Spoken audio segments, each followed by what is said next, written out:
96.7 KCAL rocks. It is a Monday, and it's time to talk some sports with our guy, Pep. Pep, what's going on? Man, it is a fine Monday morning, Patrick. There's a lot going on in the sports world. We'll get the Dodgers in a second. We've got some NFL news, PGA Championship, but we'll start first with the NBA playoffs because the conference finals are now set. Oklahoma City destroying Denver in a Game 7 on Sunday, 125-93. So now it'll be the Thunder against Minnesota for the Western Conference Championship. On the Eastern side, we already knew it's going to be the Indiana Pacers taking on the New York Knickerbockers. The Knicks are in the Eastern Conference Finals for the first time since 2000. It has been a while. Wow. So the networks are just praying that the Knicks are going to make it in there, right? They want some big market somewhere. They want that, what do they call it, like Celebrity Row, man, right? Yes. With all the stars. Timothy Chalamet, he's out there on the sidelines. And what was it, Bad Bunny? Like, I don't know, dude. All these basketball fans, especially when they're winning, right? When the Knicks are winning, when the Lakers are winning, you know the drill. The stars, the celebrities are going to be on the sidelines, and that's exactly what's happening. And the Knicks are pretty good, man. I would not be surprised if they beat Indiana in the Eastern Conference Finals in advance. Man, could you imagine a Knicks OKC finals? That would be wild. I wouldn't have predicted that before the season. I'll be honest, I would have not predicted that when the season began. But here we are on the doorstep of the NBA Finals, and both those teams are still in the hunt. Oklahoma City, they deserve it, man. Denver, even if they were banged up a little bit, they fired their head coach, all that. They were still formidable, and OKC got past them. But Minnesota's going to be tough. So I think both series are going to be intriguing, Oklahoma City and Minnesota, because they're kind of the next generation of these Western Conference powers. And then on the Eastern side, Patrick, I think we brought it up before for you and I. It's kind of like a throwback, man. It's like mid-90s, Pacers versus Knicks. Like, what year is this right now that these guys are, battling for a spot in the NBA Finals? Yes. I mean, they were either a real game or a real fight. Yes, and it counts. Marvelous Marv Albert days back in the 90s. So yeah. It's going to be fun either way in the East and the West. So NBA conference finals are set. The other big news, actually there was a lot of big news over the weekend, but the other big news is, man, Scottie Scheffler continues this dominant run on the links. He is your PGA Championship, which is one of the majors. He brought home $3.4 million with that PGA Championship victory, so that's pretty nice too. But you combine that with a couple Masters victories, there is no doubt that Scottie Scheffler is the number one player in the world. If you had any, reservations before, he is, man. He is the best player on the planet right now.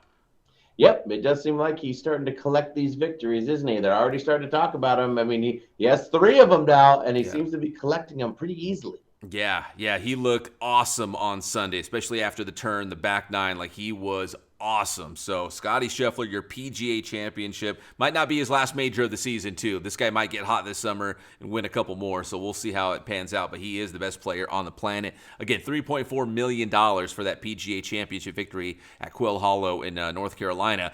So, he got $3.4 million. My guy Brock Purdy, the quarterback of my San Francisco 49ers, he got $265 million over the course of 5 years. He's not even the highest paid quarterback. In fact, he's not even in the top 5. I think he's like number 7 in total, contract worth. But still, he got his bag. He finally got it, and we know that he will be the quarterback of the 49ers. Throw out the Aaron Rodgers conspiracy or anything else, Mac Jones, whatever. Brock Purdy's the quarterback of the Niners. And smart move. So it leaves, them a little wiggle room so they can put some pieces around him to help him out for sure. What do we tell these kids all the time? Hey, pitchers and quarterbacks, kids. Yeah. That's where the money's at. I mean, I hate to say it, but it's true. Do both, right? Do both. Pitch and play QB growing up. Do both. So you never know. Yeah, so Brock Purdy got his money. And, I'm a Tom Brady fan, but I didn't ever like the Patriots or the Buccaneers, but I like Tom Brady. He was never the highest paid quarterback. I mean, he got money. Like, if you look at his net worth, man, he's not hurting, obviously. But he never was the highest paid quarterback. And, he still found a way to win. And I think it was by design. Right. I mean, he was really, what people didn't realize is he didn't go for the highest number. He went for the highest guaranteed. And see, Brock Purdy did the same thing. Yeah. $180 million guaranteed. Yes. Smart move. Yeah. So 7th highest contract for a quarterback, but I think it's the second most guaranteed money built into a contract. So you're right. So smart move by Brock Purdy. So he is locked up. And finally, let's talk some baseball because there's a lot of layers to this for the Dodgers. It was a crazy week for the Dodgers. Now, I'm not even talking about the Freeway Series yet. So let's see, Clayton Kershaw returned, made his season debut on Saturday. He was on the bump. Shohei Ohtani's throwing another bullpen session, so he's getting closer to possibly pitching very soon. They, designated for assignment, so they basically released our guy Austin Barnes from Riverside Poly, and then Chris Taylor, who's been a staple of these Dodger teams the last decade. So there was a lot of movement, Patrick, this last week for the Dodgers. Not even on the field.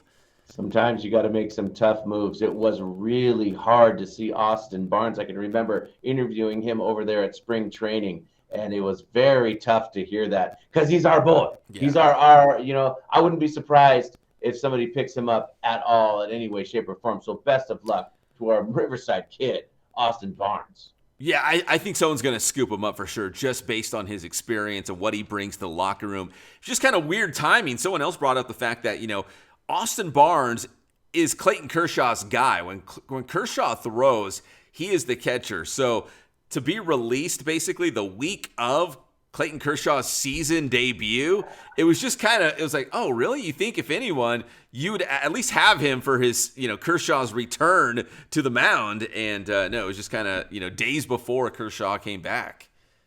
And then we get to kind of see how they're going to use Shohei here. You know what I mean? Yeah. They don't want to blow out that arm. I say maybe, if they can work him in throughout the season a little bit, just to kind of keep him on the bump and in rhythm, then I think for the playoffs, you need to pull. If you need him, he's ready for you, Here's my theory, and I've never been a Major League Baseball manager, but maybe you let Shohei Ohtani be the closer or a guy out of the bullpen, like a setup guy, and that way he's not having the strain of throwing 100 pitches every time he makes a start. Because listen, there is no blueprint.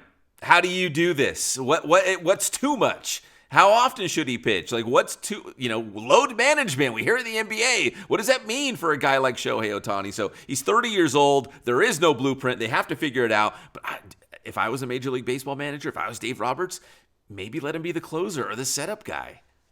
Right. I mean, it's a lot of they throw really hard. He throws really hard anyways. Yeah. And the closer is bottom line, less pitches. Yeah. And that might be the key. Yeah, maybe. We'll see. What do I know? But I did want to get the Freeway Series as well real quick. The Dodgers, they got swept. The Angels, man, from out of nowhere, the Angels swept the Dodgers in the Freeway Series. The first time they've done that, I think, in since 2010 or something like that. It's been a long time, 15 years since they swept a Freeway Series from the boys in blue. Could that save old Washington's job? I don't know, man. It feels like his seat's getting hot. Yeah, if Ron Washington can't fix them, if Joe Madden, before him couldn't fix the Angels, I honestly look around baseball, I'm like, who can? Who can fix these guys? Who can bring a winner to the Angels? If those two guys who are baseball managerial legends, they've won everywhere they've been, who can? So I don't know. Hopefully this is a turning point if you're an Angels fan. But man, they still got a long road to climb back. As they say, the fish stinks from the head down, if you will, Pep. We'll have to see what happens.